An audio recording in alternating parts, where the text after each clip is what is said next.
Welcome to the One Priority Podcast, where our goal is starting and strengthening congregations to serve as vital and vibrant missional communities. The One Priority Podcast is sponsored and supported by the Columbia Metro Baptist Association and the almost 100 family churches that support the ministry of the CMBA. This week, George Bullard, Executive Director of the Columbia Metro Baptist Association, Julia Bell, the Communications Director at the Columbia Metro Baptist Association, and myself, Chris Reynolds, are going to be considering the positives that we're seeing in churches as a result of the pandemic. George and Julia, given that this week, this podcast will air on the week of Thanksgiving, I suppose that it's a timely post for us, don't you think? Absolutely, it is, in terms of what's going on with congregations and the fact that they're trying to now move forward in the midst of the continuing spread of the pandemic. Yeah, absolutely.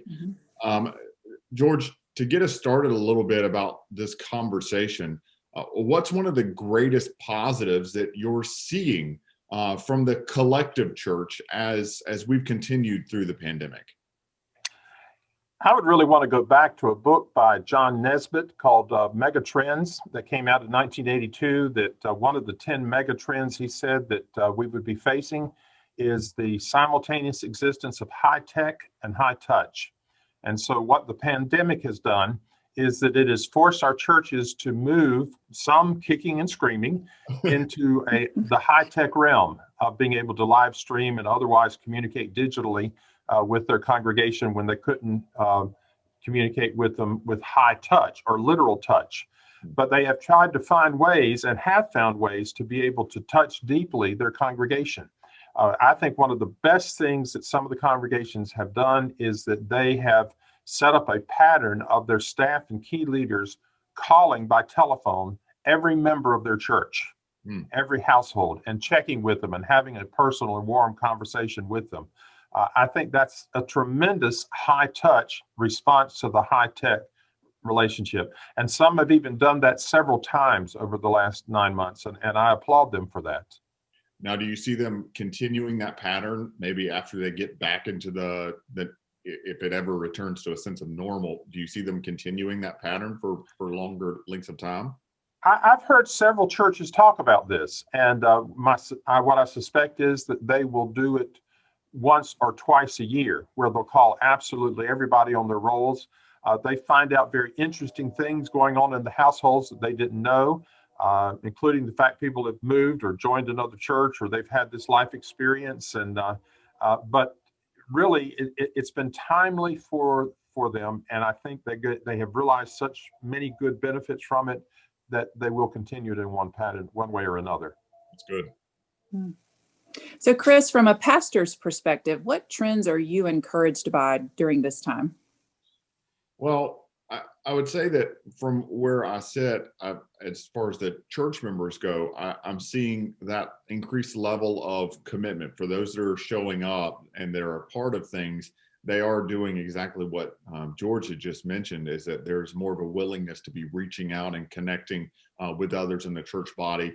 But also from a pastoral perspective with other pastors, I'm seeing a great deal of camaraderie with churches that really has, and this, at least as far as my experience, has never been the case to such a degree.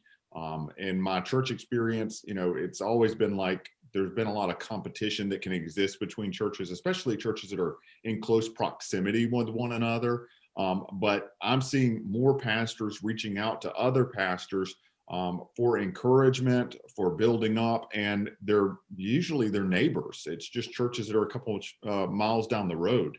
And I'm also seeing that those pastors and those churches are beginning to work together. They're functioning as the body of Christ, as a family of Christ, and even helping to partner with one another in various ministry efforts, and learning from each other in those regards. So, I think the pandemic has helped in kind of, as far as, to use another analogy, they've been in the foxhole together, and something that they've never experienced, and therefore they found their brothers or their sisters, and they're saying, hey, we have to figure out how to make this work together so that we can survive. And so that's been an encouragement. Chris, one of the things that I've seen also, and Julia during this particular time is that what we would call at-risk churches, that is, churches that have the possibility of not existing 10 years from now, particularly not existing with any kind of level of vitality and vibrancy.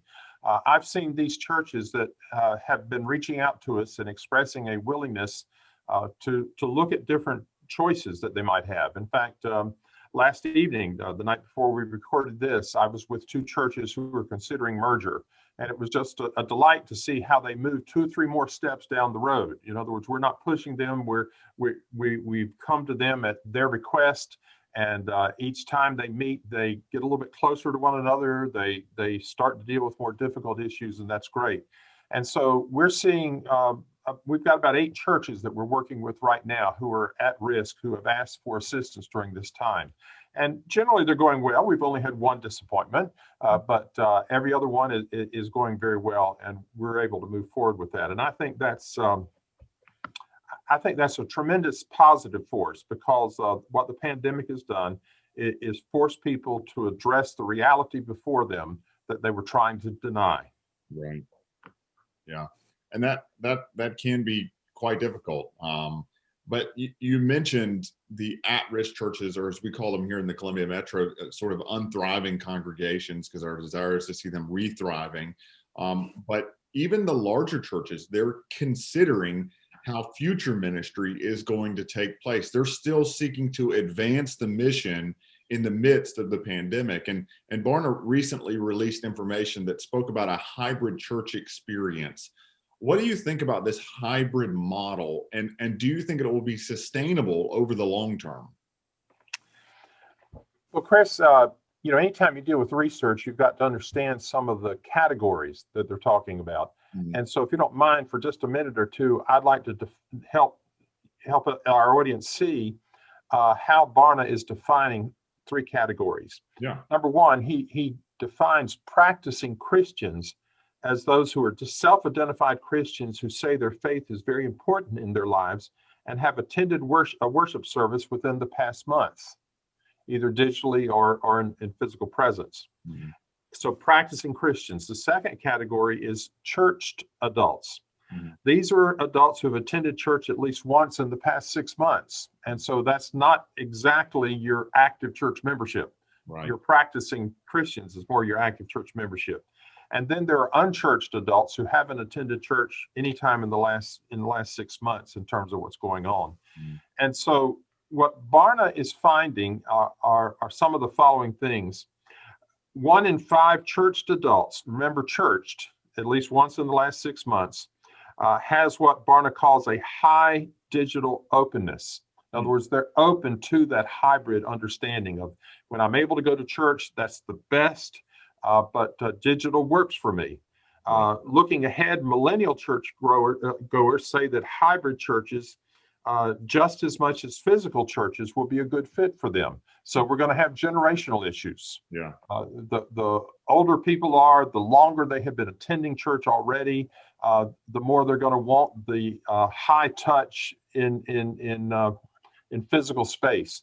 The younger they are, the less length of time, millennials being younger, that they've attended church, the more they're open to the new technology, and because they've grown up with that technology in terms of what happens. 81% of church adults say that it's very important to them to worship God in person and alongside others. Now, a key issue about this is that some of those churched adults, remember, not practicing Christians, not the really active one, some of those church adults are not going to church now in any way. Mm. They're not going back live. They've kind of fallen off for the digital involvement in the life of the church. And so these are the people for whom the hybrid church is really going to have to work hard in order for it to happen for them. So one of the key issues in all of this, without going through everything that Barna is saying, though I could mention some others, is the whole issue of balancing. Hybrid involves balancing. And so again, that high-tech, high-touch comes into play. One of the things I've seen that maybe is not as positive as I'd like to see it is that some pastors have, I guess you'd call it, gone to seed in terms of the technology. We have some pastors who are doing daily devotions online for their church. Yeah. And they've kind of become hooked on that, as the new televangelist and that kind of thing. Well, that takes a lot of time. Yeah. and it takes a lot of effort. And yes, there are a few people who probably tune in every day, but that is a layering that's adding things to the pastor's time. And so one of the key issues of the hybrid church is going to be, what are you giving up in order to do the digital? Yeah. Because you can't just add on. You've got to decide what are the crucial, significant things that you ought to be doing. Right. And it's the idea that by saying yes to one thing over here, you're saying no to something else over here. And that's just the way it is. Time is finite for us, that's the issue. Exactly. If we could, produce more time, then George, you and I can make a lot of money. There we go. Julia, what are churches doing right now during the pandemic that are exciting to you? What are you seeing that's exciting? I see several exciting ways that churches are growing and stretching during this season. And George, that was a perfect segue, because the first thing I wanted to share was that I see them simplifying. In my role with Columbia Metro, I've heard of many churches who are eliminating some activities or programming. They're just taking a fresh look at the ministries across the board. Also, to help with safety concerns, some are having small groups and Bible studies being held outside and in shorter lengths of time. Mm-hmm. Another thing that gets me excited is using creativity. There are some unique gatherings that I've heard about. In fact, a neighbor right across the street from me held a praise and worship time in their front yard. They invited the neighborhood to come bring their own chairs and blankets. And not only was it a church activity, but it was an outreach right here in my neighborhood. Also, I like the concept that Will Mancini has recently shared from his book, The Future Church, which is to empower members to use their own gifts and strengths in ministry. So that's a great way to springboard creativity within the church. And finally, I am excited to see the birthing of new ministry. I've heard from many Columbia Metro churches that have fortified their online presence, kind of what George was saying as well, including through online church campuses, but also those who have begun or who have grown local outreach ministries like hunger ministries and even school and tutoring ministries that are growing because of the hybrid learning and some of those students' parents are working. So churches are just taking advantage of birthing new ministries right now. And that's exciting to me. George, if pastors or church leaders are listening to this and they recognize that their church needs to make a change to continue in the long term, what would your recommendation be to them? Well, Julia, thank you for that question. Part of what I think about is that every once in a while, maybe every 7 years, a church needs to kind of go back to zero. They need to reevaluate what's really going on with them and what's worthwhile and what they need to go forward with. And so what I suggest to churches is that they start with Acts chapter 2, verses 42 through 47. They start with the original gathering of a congregation in the New Testament after the day of Pentecost, and look at the 7 things that it talks about in those verses that the church did in order to be church, and to kind of say, well, we've added on all these other things. Yeah. And do they really add value to what we're doing as a church, or do we need to be characteristic of the early church? And to simplify, just as you've said, and to focus in terms of what we do, as opposed to trying to say, well, if we can just add 3 or 4 more programs, we'll reach more people. Programs are not the answer. People are the answer. In fact, the issue is that churches must start with the P word, people. And then if there are programs that are relevant to that, that's fine. But too many churches start with the word program, the P word program, and try to see who can we get to come to this program. Yeah. And that's the wrong way to start. They're starting at the wrong end. And so this would be my recommendation to you. This is a great opportunity to look anew at how you are approaching your ministry, either through people first or programs first. Yeah. What's interesting to me is there seems to be a very thin red, I think it was W.A. Criswell, there's a thin red string line. What's the terminology there that seems to be connecting all of this together? And it's that element of how how are we sharing and showing Christ to people in the midst of this pandemic, and through Julia's answers, through your answer, George, through the things that I mentioned, it seems like that people element is coming to the forefront. Is how do we do ministry and how do we spread the gospel to people in the midst of this pandemic in new ways in order to effectively reach them? And so that's kind of encouraging to see. Absolutely. If there's somebody that wants information maybe about rethriving or unthriving congregations, or about taking next steps or finding encouragement, I would encourage them to reach out to the Columbia Metro Baptist Association. And we seek to help encourage churches and pastors and church leaders along the way to help them in their journey of thriving towards God's mission and what God has called them to do. At this point, George, Julia, thank you so much for taking the time to do this today. And Yes. we look forward to watching what God continues to work out through the midst of all that's going on. Absolutely. Definitely. And to all of our listeners, thank you for joining with us. And please be sure to check out the show notes for more detailed information about today's show.